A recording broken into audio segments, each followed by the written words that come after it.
"You have no right to be there, Dad. You'd embarrass us." That was my son, my only son, calling me 3 days before his company's grand opening, the company I secretly funded for 6 years, to tell me not to come. Let me back up. My name is Gerald. I'm 63 years old, and for most of my adult life, I've been what you might call quietly successful. I didn't inherit anything. My father was a plumber in Knoxville, Tennessee, and my mother worked the early shift at a hospital laundry for 22 years. What I built? I built myself a regional logistics company that I started out of a rented garage with 2 trucks and a phone that rang maybe once a day. By the time I was 50, I had 47 trucks, contracts with 3 major retail chains, and a small office building I owned outright in Chattanooga. I wasn't flashy about it. I still drove a 10-year-old Ford pickup. I wore the same brand of boots I'd worn since my 30s. My watch cost $40. The people who knew me from church or from the hardware store on Saturdays had no idea what my bank account looked like, and that was exactly how I preferred it. I had one son. His name is Brandon. And from the time he was small, I noticed that Brandon was drawn to a different kind of life than the one I lived. He wanted the name brands. He wanted the vacations with the photos. He wanted people to know, always to know, that he had money. Not that we were careless with him. His mother, my late wife Carol, was a warm and thoughtful woman who tried to balance what we gave him with what we expected of him. But Carol got sick when Brandon was 19 and passed 2 years later, and after that, I'll admit, I gave him more slack than I should have. Grief does that. You stop enforcing things because enforcing things feels small against the size of the loss. Brandon graduated from the University of Tennessee with a business degree and a certainty about himself that I found both admirable and slightly worrying. He had big ideas. That was good. But he also had, I noticed, a habit of making the ideas sound bigger than they were to whoever was listening. A skill, I suppose, or a warning sign. Depending on the day, I wasn't sure which. When he was 26, he told me he wanted to start a consulting firm. High-end clients, he said. Corporate restructuring, efficiency analysis, executive coaching. He had a contact at a firm in Atlanta who might send referrals his way. He just needed startup capital. I told him I'd think about it. I didn't say yes right away. I sat with it for 3 weeks. I looked at the business plan he put together, which was ambitious and somewhat thin on specifics, and I hired a friend of mine, a retired accountant named Doug, to take a look at it. Doug said the plan had potential, but the projections were inflated. I agreed. I told Brandon I would fund the first 2 years of operations with a private arrangement, treat it as a loan, and that I expected quarterly updates on revenue and expenses. He agreed. We shook hands. I wrote the first check. What Brandon did not know, what I deliberately chose not to tell him, was that I was not doing this out of blind faith. I was doing it because I believed in the idea more than I believed in his current version of himself, and I wanted to give both of them a chance to grow into each other.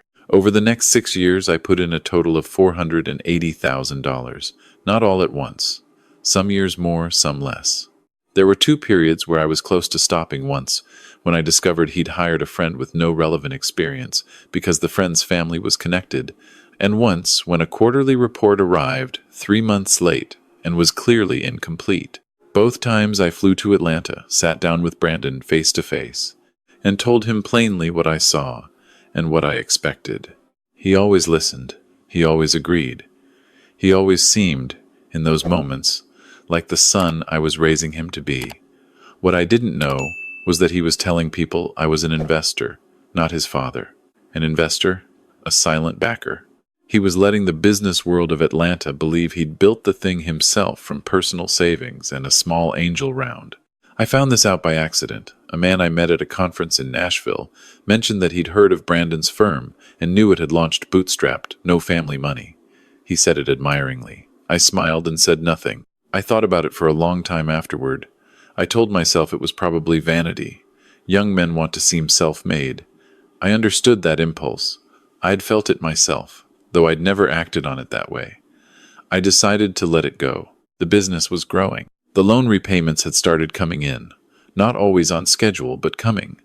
I decided that what mattered was whether Brandon was building something real, not what story he was telling at cocktail parties. Then he met Courtney. Courtney was, and I want to be fair here because she is a human being and I don't believe in wasting energy on bitterness. Courtney was the kind of woman who had very clear ideas about what her life was supposed to look like, and she pursued that vision with a focus I could only describe as total. She came from a family in Buckhead that had old money, old name, and old opinions about the kind of people worth knowing. She was polished and sharp, and she loved Brandon in the way that some people love a trophy, admiring it, displaying it, but needing it to be exactly what they thought it was. I met her 4 times before the wedding. Each time was cordial. She called me Gerald in a tone that suggested she'd been coached to be warm toward me, but hadn't quite convinced herself. She asked me once, at a dinner in Atlanta, what I did for work. I told her I ran a logistics company in Tennessee. She said, "Oh, how practical," and turned to ask Brandon something about their upcoming trip to Portugal. I noticed that Brandon, sitting across from me, did not correct her tone or add anything. He just smiled and refilled her wine. I drove home to Chattanooga that night and called Doug. I told him I had a feeling the ground was starting to shift under my feet, but I couldn't see the fault line yet. Doug told me to pay attention. The wedding invitation arrived by mail. Engraved card, cream-colored envelope, tasteful. Mr. and Mrs. Harold Whitfield Courtney's parents. Request the honor of your presence. My name was listed on a separate inner card as a guest, not as the groom's father in the formal program I would later learn. Just a guest, table 11, near the back. I wore my good suit. I drove to Atlanta. I sat at table 11 with a retired couple from Courtney's mother's book club and a younger colleague of Brandon's who spent most of the reception on his phone. I watched my son dance with his new wife and give a toast in which he thanked Courtney's family at length and mentioned me once briefly as my dad, who made the drive from Tennessee. I drove home that night in the rain. I did not call Brandon for 2 weeks. Not out of anger, exactly. I needed to understand what I was feeling before I said anything, because I had learned a long time ago that words spoken from a wound, rather than from clarity, tend to do more damage than good. When I finally called, he asked how I'd enjoyed the wedding. I said it was beautiful. He said Courtney had really outdone herself with the planning. I said I was sure she had. There was a pause that lasted a beat too long, and then he said he had to run, and we hung up. 6 weeks later, he called me back. He said he had news. The firm was being formally launched. He was doing a proper grand opening event in Midtown Atlanta. Corporate clients, press, a catered evening. He was excited. He talked for nearly 20 minutes about the venue and the guest list, and what it was going to mean for the firm's visibility. I listened. At the end, I said I'd be there. There was a pause. Not the same kind as before. Sharper. He said, "Dad, I want to talk to you about that." I said, "All right." He said that Courtney had some concerns. About optics. He said the client base they were building was very particular old Atlanta families, corporate executives, people with a certain set of expectations, and that he wanted the evening to reflect a specific image of the firm. He said he thought it might be better if I didn't come. I asked him to say that again. He said, "You'd embarrass us, Dad. You have no right to be there." I want to be precise about what happened inside me in that moment, because it matters. It wasn't rage, though there was heat in it. It was something colder and more clarifying. It was the moment when the thing you've been half seeing for years finally steps fully into the light and you realize you knew its shape all along. I told Brandon I understood. I hung up. I sat in my kitchen in Chattanooga for a long time. My father's old radio was on the counter, the one that had lived in our house in Knoxville when I was a boy. It was playing something low and distant. I looked at it and thought about the morning my father drove me to the bank to open my first account. He'd pressed $30 into my hand and said, "This is the last money you'll ever take from me, and I mean that kindly." I thought about what I owed Brandon, and I thought about what I did not owe him. Then I called Doug. I told Doug everything, the wedding, the phone call, the 6 years of checks. Doug listened without interrupting, which is why I've kept him as a friend for 30 years. When I finished, he was quiet for a moment, and then he said, "Gerald, what do you want to do?" I said I didn't know yet, but I knew I needed to look at some things first. Doug helped me pull together everything. The loan documentation, the transfer records, the quarterly reports Brandon had submitted. We looked at all of it across 2 afternoons at Doug's kitchen table with coffee and his wife's cornbread, which she left for us without asking what we were doing because she also has been married to Doug for 30 years. What we found was not what I expected. It was worse. Over the course of 18 months stretching back before the wedding, Brandon had been representing to 3 of his major clients that the firm had no outstanding debt. He'd been providing them a balance sheet that did not include my loan as a liability. In 2 cases, the clients had specifically asked about outside financing before signing significant contracts. He had told them there was none. That wasn't a vanity issue. That was fraud. There was also a document, a letter to one of his investors, a private equity contact in Dallas, that bore my signature at the bottom. I did not write that letter. I did not sign it. The signature looked like mine the way a photocopy looks like the original, close enough to fool someone who isn't looking for the difference. I stared at it for a long time. Doug stared at it with me. Then he said, very quietly, "Gerald, you need a lawyer." I drove to Nashville the following Tuesday and sat down with a woman named Patricia, a business litigation attorney who had been recommended to me by a man I'd done freight contracts with years before. Patricia was somewhere in her mid-50s, small, unhurried, with a habit of writing things down in a yellow legal pad and underlining them twice. She had the manner of someone who had heard a great many surprising things and stopped being surprised a long time ago. I laid out everything I'd told Doug. I brought the documents. I showed her the signature. She looked at the signature for a long time. She underlined something on her yellow pad. Then she asked me what I wanted to accomplish. I said I wanted to understand what had been done and what my options were. I said I had not yet decided what to do, but I needed to know what I was dealing with before I made any decisions. She told me. The forged signature on a letter used to induce investment was a serious matter, potentially federal, depending on how the Dallas contact had acted on it. The misrepresentation of the firm's liabilities to clients could constitute fraud. My loan, now totaling $480,000 with modest interest, was a legitimate liability of the firm that could be called in. She said I had significant legal standing. She also said, and this is the part I've thought about the most, that standing and wisdom were 2 different things, and it was worth taking time to know what I actually wanted out of this before starting anything I couldn't stop. I thanked her and told her I'd be in touch. I drove home slowly. I took the back roads through the hills because I needed the time. Here is what I understood by the time I pulled into my driveway. My son had not become a stranger. He had become, over many years and through many small choices I had watched and half forgiven, someone who believed the world owed him a certain image of himself, and he was willing to use whatever was convenient, including me, to maintain that image. He had not arrived there suddenly. I had watched the road he was on, and I had told myself more than once that he would turn before the edge. He hadn't turned, and now he had called me an embarrassment. I went inside and made dinner. I grilled a pork chop and cut up some tomatoes from my garden, and I sat at the kitchen table where Carol and I had eaten 10,000 meals, and I tried to be honest with myself about what I was feeling.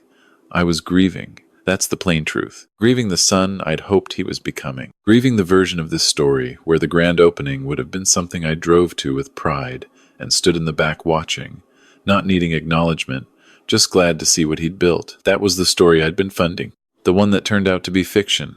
I slept on it for a week. I spoke to Patricia twice more. I called an old pastor of mine who is retired now and lives in Maryville, and we talked for an hour about the difference between accountability and revenge, and why the difference matters even when you've been genuinely wronged. Then I called Brandon. He answered on the second ring, which surprised me. He sounded relaxed, which surprised me more. I said I'd like to meet in person. I said I'd drive to Atlanta. He agreed. We met at a coffee shop in Midtown, not far from his office. He looked well, new suit. He was tanned from somewhere warm. He looked at me with the particular expression I'd come to recognize over the years, the one that was both glad I was there and slightly impatient for me to say what I needed to say so he could get back to the rest of his day. I put a folder on the table. I told him I had been going through the financial records of the arrangement between us, and that there were some things I needed him to explain. I opened the folder to the document with the signature. I placed my finger on it.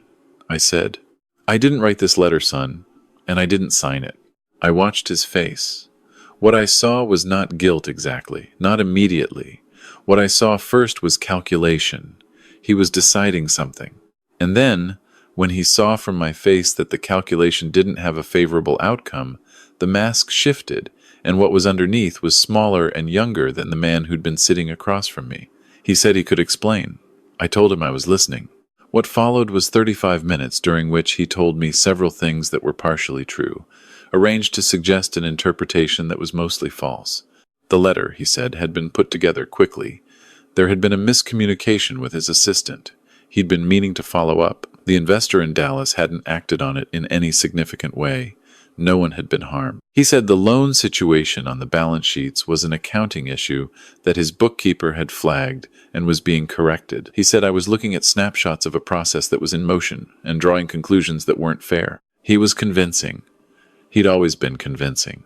When he was 12 and had broken a window with a baseball and redirected the story so thoroughly that I'd ended up focusing on my own reaction rather than the broken glass, I'd been half impressed despite myself. I wasn't 12 anymore.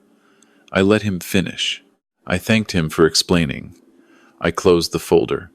I said I needed some time to look at everything with my attorney and that I'd be in touch. He looked at me carefully. Your attorney? Yes, I said. I should have had one involved from the beginning. That was my mistake. I left the coffee shop and drove to a parking garage 2 blocks away and sat in my truck for a while. Not from distress, from the need to be still. Patricia and I spent the next 3 weeks working through it carefully and methodically. We documented everything. We sent a formal letter to Brandon's firm notifying them that the loan was being called in under the terms of the original agreement, and that we were reviewing certain other matters that had come to our attention. We also sent a separate notice to him personally, which Patricia had carefully worded to make clear that we were aware of the signature situation without yet characterizing it legally. The response from Brandon's attorney was faster than I expected. Lawyers have a way of accelerating things that money has motivated. There were calls. There were proposals. Brandon, I was told, wanted to resolve things privately and quickly. There was an offer to restructure the loan, to bring me in as a formal silent partner, to give me equity. There was a message, relayed through attorneys, that Brandon was deeply sorry for the misunderstanding about the grand opening, and hoped I understood the pressures he'd been under. I read every communication. I sat with each one, and I thought about what the pastor in Maryville had said about the difference between accountability and revenge. Accountability, I decided, looked like this. The loan would be repaid, in full, on a structured timeline that Patricia considered realistic but firm. The signature matter would be addressed through a legal agreement that protected me and created a documented record, not criminal charges, which I had the right to pursue but chose, after a great deal of thought, not to. Brandon's firm would correct its financial disclosures. Patricia would verify the corrections. That was accountability. What I was not going to do was what part of me, the wounded part, the part that had sat at table 11 in the back of a wedding reception, wanted to do. I was not going to burn it all down to prove I could. Not because he didn't deserve consequences. He did. But because burning things down is not the same as building something, and I had spent my whole life building things. There was one more piece. During the weeks of legal back and forth, I had been thinking about something separate, something that had nothing to do with Brandon, or not directly. It had to do with what I wanted the rest of my life to look like. I owned a piece of land in East Tennessee, 32 acres, near a small town called Mossy Creek, up in the mountains, with a creek that ran along the eastern edge and hardwood trees that were older than anyone I knew. I'd bought it 20 years earlier with the vague idea of building something there someday. A cabin, a retreat, something.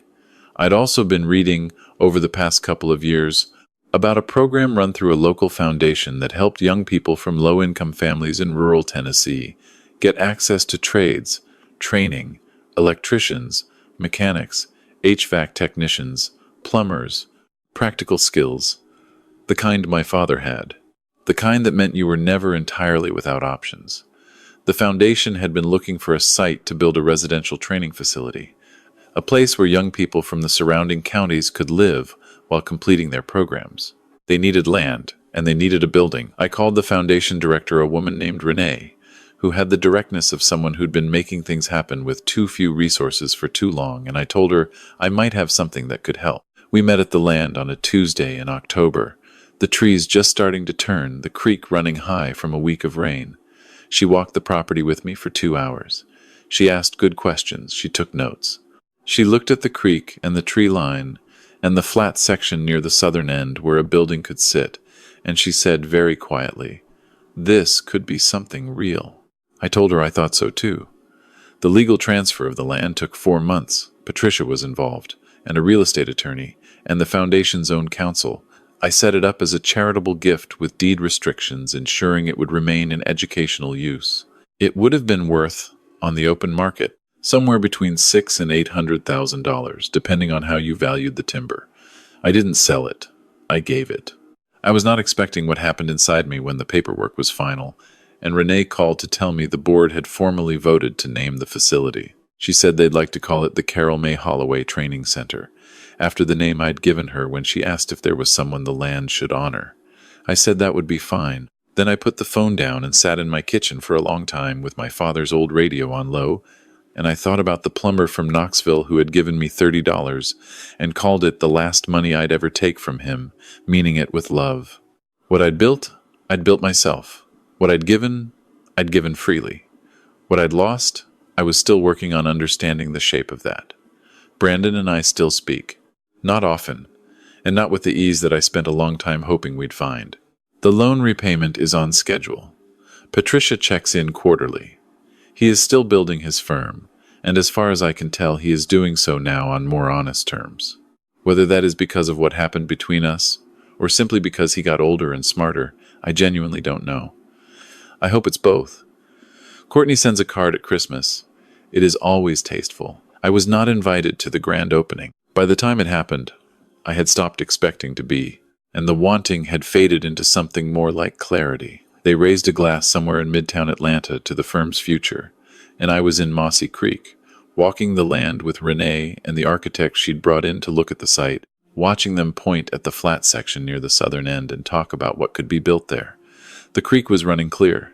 The trees were enormous and old and completely indifferent to all of us, which I found enormously comforting. Someone asked me once, a friend from church, after I'd told him a version of this story, whether I regretted the $480,000, whether I wished I'd done things differently from the start. I told him the honest answer, which is that I don't know how to regret things I did for reasons I still believe in. I believed in the idea. I believed that money invested in someone you love is money invested in who they might become. I was wrong about who Brandon was at the time, and I was right about what the idea could become, and those two things are different truths that don't cancel each other out. What I know is this: the money I put into my son's firm was a bet on a future that didn't arrive. The land I gave to that foundation was something else. It was a statement about what I believe wealth is actually for, not for display, not for leverage, not for building an image so polished that it keeps the real world out. My father was a plumber. He worked with his hands, and he told the truth, and he gave me $30 and told me it was the last I'd take from him, and the love in that sentence was the most useful thing I ever received. I'm 63 years old, and I live in a house in Chattanooga with a 10-year-old truck in the driveway and a garden that produces more tomatoes than I can eat alone. I have a piece of land in East Tennessee that has my wife's name on it now, and somewhere in the next 2 years, young people from Cock County and Granger County and Hamblin County are going to learn to wire a house or fix an engine or run a plumbing line, and they are going to do it on land that I gave because I could and because it was the right thing and because no one at a cocktail party in Atlanta is ever going to hear about it, which is exactly the point. I saved myself. That's not a brag. It's just the truth. The people worth building your life around are the ones who give more than they take. I'm still learning to be one of those people, completely. But I know what direction I'm walking, and for a man my age, that's enough.